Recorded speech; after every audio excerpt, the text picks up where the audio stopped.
Hello everyone, this is Defense Politics Asia. Summary for the day 32, 27 March. Currently is 28 March for me. And this currently Ukraine time. Let me check. What is the Ukraine time now? Is Ukraine time 8:52, around almost 9 o'clock in Ukraine. And so it was rather quiet until the past maybe 6 hours, starting to have a lot of information coming out. And let me cover some of them that is not related to the front first. The Russians strike an oil depot and at Lutsk, as well as at Uman. So they also strike a number of targets in Zhytomyr as well in Cherkasy. So multiple strikes. I noticed this because it was a slow news day. I thought that I have nothing else to talk about, so I have to talk about strikes. But is significant is that the Russians are targeting oil depots particularly. So this might be a trend of trying to starve the Ukrainian of vital fuel to keep the vehicles running. So let's move on to Kyiv Front. On the Kyiv Front, there's no news on Chernihiv. There's no Chernihiv Front, no news. On the Kyiv Front, there's fighting reported at Irpin as usual. So this is the most pitiful city in the world. It's just used as a battleground. Nothing else around here. As we move on to Sumi Front, recently, so the past 24 hours is full of the Ukrainians celebrating the capture of trusty Yanets, but I have already declared them Ukrainian for at least a week. So I'm not going to add the icon there. No, I don't think this fighting is still there. Nobody knows what's happening there. So I'm gonna delete that.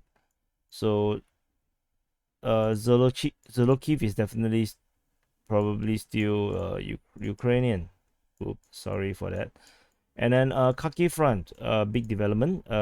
If you just saw the quick update that I've just published, the Ukrainians have captured Vilkhivka as well as Malaya Rohan. So this is a verified capture because there's a geolocation of the alleged shooting of POWs knees by the Ukrainians on the Russian POWs, and someone on Twitter actually geolocated exactly here. So while the shooting of POW is not important in terms of the strategic picture, but it helps me to verify the capture of these two towns that is on the eve of Kharkiv. Moving on further south, the Ukrainians have reportedly captured the town of Husarivka, and this is an important junction just south of Balaklia. So I have decided to extend this border of the Ukrainians all the way here from Andrivka as well as Slobanzanske. So I don't need to draw another box here. So it looks nicer in this way. And to be honest, I have no idea if there's actually Russian forces at Petrivske, because this is actually something given to us by the Ukrainians on the 19th, and they actually mention Petrivske here. So, but I have never seen Russian sources talking about this position, to be honest, because the focus is purely on Izium, and if this position is legit, then that actually they could have just punched down through here and not need to depend on the capture of Izium. So this is rather curious, but I'm gonna just leave it there because I mean, the Ukrainians don't lie, right? We have to trust the Ukrainian information. So Let's move on to Severodonetsk. No idea regarding this offensive at Rubizny. Uh, the Ukrainians are saying the Russians are shelling Rubizny, and the Russians are saying the Ukrainians are shelling Rubizny. So either one of them is lying or both is true. Both are shelling Rubizny. So no idea what is happening around here, to be honest. The information on this front at Severodonetsk is extremely terrible. There's totally no information coming out of this. We need some Chechens here in Severodonetsk to actually find out what the hell is happening, because the Chechens can't keep quiet about where they are and what they are doing. Apparently, reportedly there are Chechens in Rubizny, and I just saw a tweet just now that they captured one Ukrainian soldier that had changed to civilian clothes, and they actually captured him. And yeah, it's not very important, but it just seems nice to have the Chechens around because they give us information. So no news there. Moving south into the other part of Luhansk front, Popasna is still a mess. And further down to the Donetsk front on the northern side, no progress in terms of the fighting around here. No news. I saw a comment on YouTube saying that Novovorontsovka has been captured, but I actually did not see anything about this in my sources, so I'm not gonna add that in. They still can't do anything about Avdiivka here. Moving on to the southern part of the Donetsk front, no information about this, except that at Marinka, they finally the Donetsk forces actually managed to capture the hill to use it, but I thought they have already captured it before that, so I have no idea. So the situation at Marinka still remains precarious in the sense that they are still trying to clear out the city or the town of the enemies, which is the Ukrainians. This seems to be taking forever because there's a lot of booby traps and mines and snipers. So Marinka might gonna take a very long time to clear, just like the situation in Popasna. So yeah, that's that. And there is a fighting reported at Vuhledar, or Vuhledar in Russian, and there's also fighting reported at Velyka, Novosilka. This information is from the, I think, Russian sources, or is it Ukrainian sources? It's just those one-liner kind of thing. So I'm just gonna add it in. If it's wrong, then it doesn't matter because it's a war. But it doesn't really change the border anyway. So I would always assume that there's fighting all over the place. But these are mentioned points, so I'm just gonna highlight it. There are fighting around here, according to the Ukrainians. It's not according to the Russians. So the Ukrainians are saying that they are fighting around here. They previously said they celebrated capturing Malinivka, and then they also celebrated capturing Poltavska. Neither of them is known. Actually, I'm not sure if there's actually Russian positions over there. So some Russian sources, they are like accusing the Ukrainians of celebrating and announcing the capturing of towns and cities that actually there's no Russian forces over there. So it's like trying to make up stuff. And I think they might have some basis in that accusation because I really don't know there's actually Russian forces here. So who knows? Who knows? I don't know anything, right?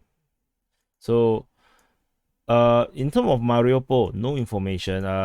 There is this rumor that the Ukrainian forces that is within here have been broken up into small pockets.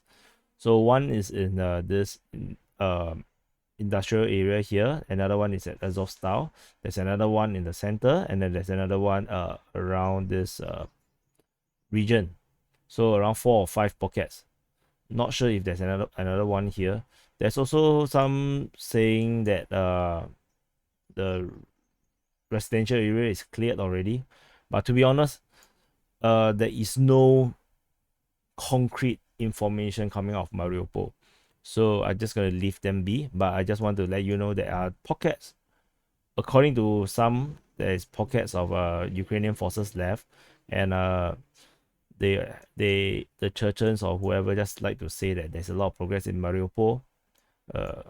Yeah, when they liberate or conquer it, then we will talk about that. Moving on to Kryvyi Rih Front. The Ukrainians reportedly have captured Novovorontsovka. And I have that question mark in term of, is there actually Russian forces there? Are they capturing an empty town or defended town? Because this is not a exactly easy location to capture, if you ask me. If the Russians want to defend it, this can take a very long time. You remember, you just look at some of the towns that are under siege.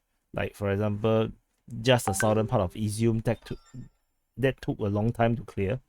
So I have some doubts about all this capturing, but since it was previously a Russian position and the Ukrainians have taken over it, that is a capture effectively.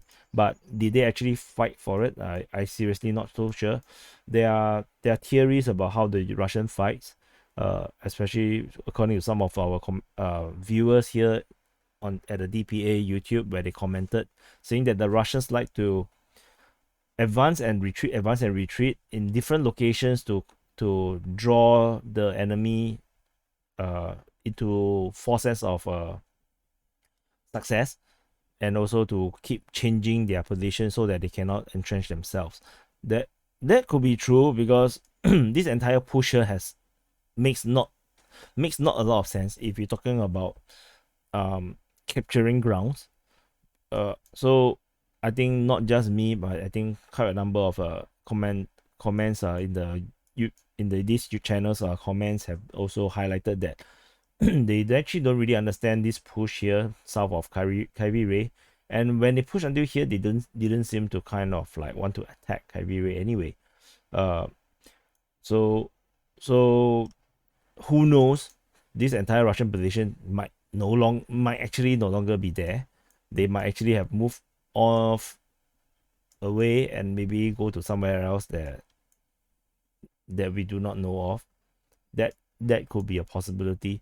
So I would like to say take a pinch of salt about this position here now, because it has been too many days past, and there is a good chance that the Russians are not there anymore. Sorry, my reporting every day seems to kind of kill my throat a little bit. And who want this kind of place, man? You see, just look at this city. Goodness, he had a very bad teenage childhood. The puberty haven't been kind to them.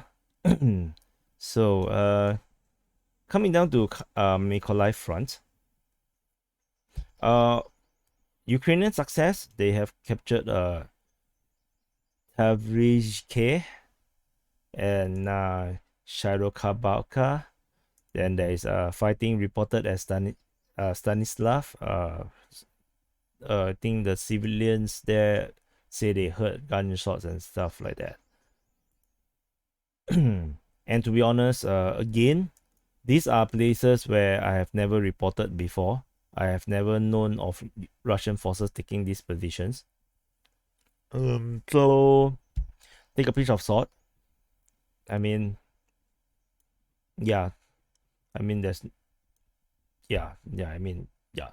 So I have removed. So just to update, also I have removed the position or the The position at Kashpero, I can't find it. Anyway, it's somewhere around here.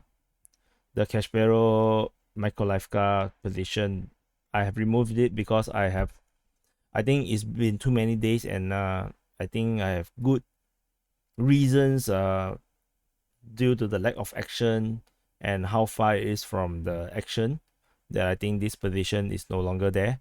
Maybe the Russians have already retreated and moved away, so there is no more entrenched position there. Similar, which is similar to what happened to Snihurivka, the position. We still have this one last one of the trio, which I still think there might be Russian forces here. The lack of Ukrainians celebrating the capture of Halisinov is very suspicious, to be honest. So yeah, they can celebrate this. So I have also deleted this border here, as well as I deleted the position at Pervomaivske, as well as I think it's Mariupol, I think, or is it Peresadivka. So basically the entrenched position, I've deleted them because I think too many days has passed. I don't think those are relevant positions anymore. So I deleted this one because I think the lack of news in terms of the fight at Alexandrivka might actually mean that this force have dispersed, or actually have rendered ineffective and no longer coherent. And since their announcement of their captures are here, so I just delete this. I don't think it's relevant. I think it will be very misleading to just leave it there. The Ukrainians also bombarded the outskirt. I spelled wrong the outskirt, sorry. The outskirt of Chornobaivka. I'm not sure what's the purpose. Maybe they're hitting this look like a military camp. Yeah, or storage facility, no idea. So this is just all these one-liner things. Similarly for all these things. Ukrainian progress are seldom reported by the Ukrainian chief of staff. So usually the Ukrainian progress is reported by Twitter users. I'm not sure where they get the information, and sometimes it's dependable. Most of the time it's not. A lot of these are all one-liners, so I'm just gonna report it, and then we'll correct it when we have information that actually invalidates all these claims. So otherwise, this has been a really decent day for the Ukrainians. They captured many positions and lost a lot of oil depots. So anyway, this is just a summary for day 27, 32, or on the 27th of March. And I hope you'll subscribe. If you haven't subscribed, please like the video so that this can be shared to more people by YouTube's algorithm. Do share this video to your friends or contacts, or family, if they want to have some sense of what is happening and they don't really like what they are seeing out there by the mainstream media. And also do check out the Patreon. Do check out the Discord is really happening now. A lot of chatting now in the Discord. You can see that we have a Ukraine channel talking about Ukraine stuff, and then we have all sorts of different channels talking about different stuff. And then I had a lot of fun chatting with the guys or the girls. I'm not sure. I think mostly are guys. So we have already have 84 plus 18. We have over 100 people in the Discord now. Really happening. You can see a lot of people have joined. So exciting times. As well as if you want to see some of the sources, the things that I see in my sources, for example, then you can actually join our Telegram. It looks like this. So just for information, in case you're wondering why mine will look very different from yours, is that I'm using Microsoft Edge.